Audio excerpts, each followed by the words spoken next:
Bapak, Ibu, dan saudara-saudariku yang terkasih, berjumpa kembali dalam Renungan Harian bersama saya, Romo Antoro.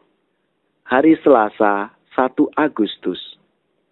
Gereja memperingati Santo Alfonsus Maria de Liguori, seorang uskup dan pujangga gereja. Semoga kita bersama keluarga, komunitas kita, selalu dalam keadaan baik, sehat, dan bersemangat. Hari ini kita akan merenungkan Injil Yesus Kristus menurut Matius, bab 13, ayat 36 sampai 43. Marilah saudara-saudariku yang terkasih, kita mempersiapkan diri kita mengawali renungan kita dengan tanda kemenangan Kristus. Dalam nama Bapa dan Putra dan Roh Kudus. Amin.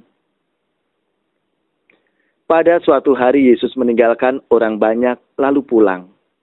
Para murid kemudian datang dan berkata kepadanya, "Jelaskanlah kepada kami arti perumpamaan tentang lalang di ladang itu." Yesus menjawab, "Orang yang menaburkan benih baik ialah Anak Manusia. Ladang itu ialah dunia. Benih yang baik adalah anak-anak kerajaan, dan lalang adalah anak-anak si jahat. Musuh yang menaburkan benih lalang ialah iblis.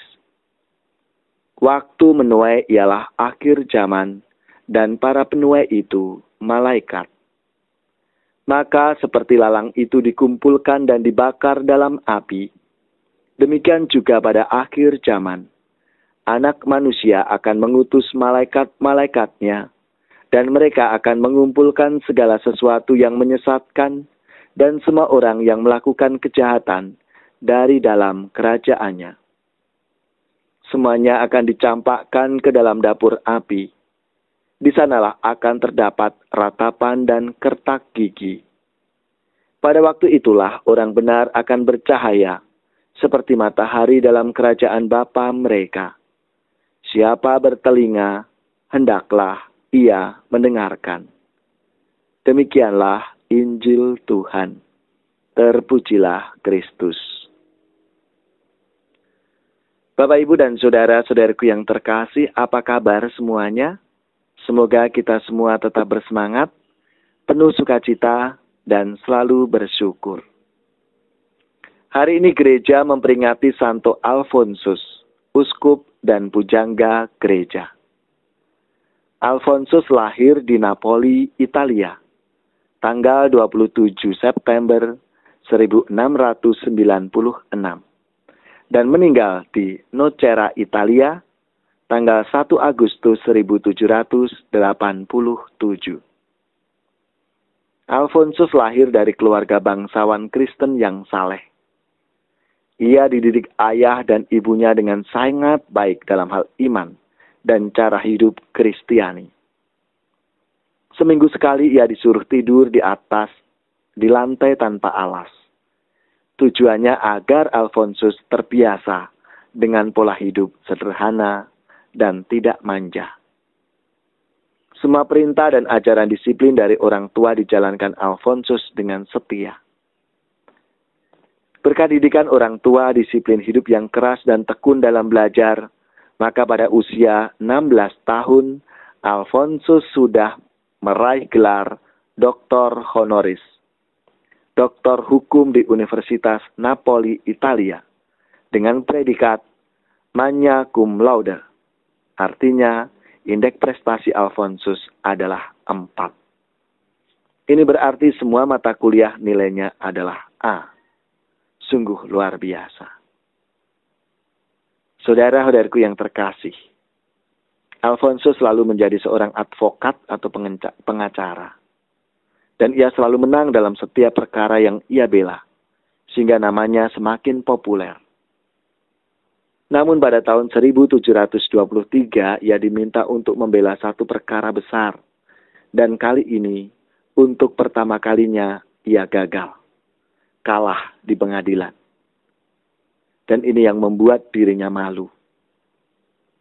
Dan suatu pukulan berat bagi dia. Maka Alfonsus mengurung dirinya dalam kamar selama 3 hari. Hatinya tidak tenang, pikirannya kacau. Akhirnya Alfonsus memutuskan untuk mencari ketenangan dengan berdoa di hadapan Tuhan. Dan inilah awal perubahan hidup panggilan Alfonsus. Saudara-saudariku yang terkasih, bertolak dari kegagalan sebagai advokat, Alfonsus akhirnya mendapat panggilan baru dari Allah. Hidupnya berubah total. Ia ditabiskan menjadi imam tahun 1726. Kini ia tidak hebat lagi sebagai pembela perkara manusia, melainkan pembela iman Katolik lewat khotbah-khotbahnya yang menarik umat pada pertobatan batin. Bersama beberapa rekan imamnya, ia mendirikan tarekat religius yang diberi nama Redemptoris, yang berarti Sang Penebus. Alfonsus meninggal pada usia 91 tahun. Saudara-saudariku yang terkasih, itulah latar belakang dan kisah hidup Santo Alfonsus yang hari ini kita peringati bersama. Sabda Tuhan hari ini dikatakan bahwa membutuhkan hati yang subur dan baik agar sabda itu tumbuh dan berbuah kasih kuasa dari Allah.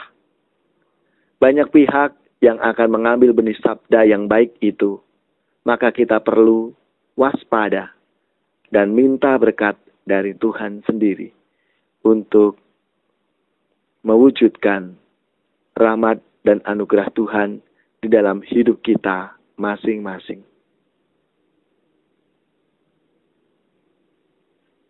Bagaikan bejana siap dibentuk, demikian hidupku di tanganmu. Dengan urapan kuasa rohmu, ku dibaharui selalu. Jadikan ku alat dalam rumahmu, inilah hidupku di tanganmu. Bentuklah turut kehendakmu, pakailah sesuai rencanamu.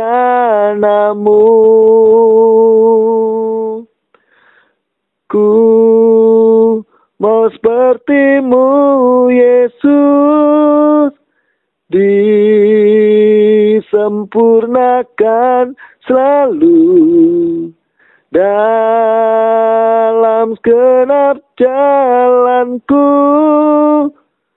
memuliakan namamu, memuliakan namamu. Semoga saudara-saudari sekalian, keluarga-keluarga dan komunitas kita, orang-orang yang kita doakan, mereka yang sakit, yang menderita, mereka yang membenci dan memusuhi kita, seluruh tugas, pekerjaan, usaha, serta karya pelayanan kita, dibimbing, dilindungi dan diberkati oleh Allah yang Maha Kuasa, Bapa dan Putra dan Roh Kudus. Amin.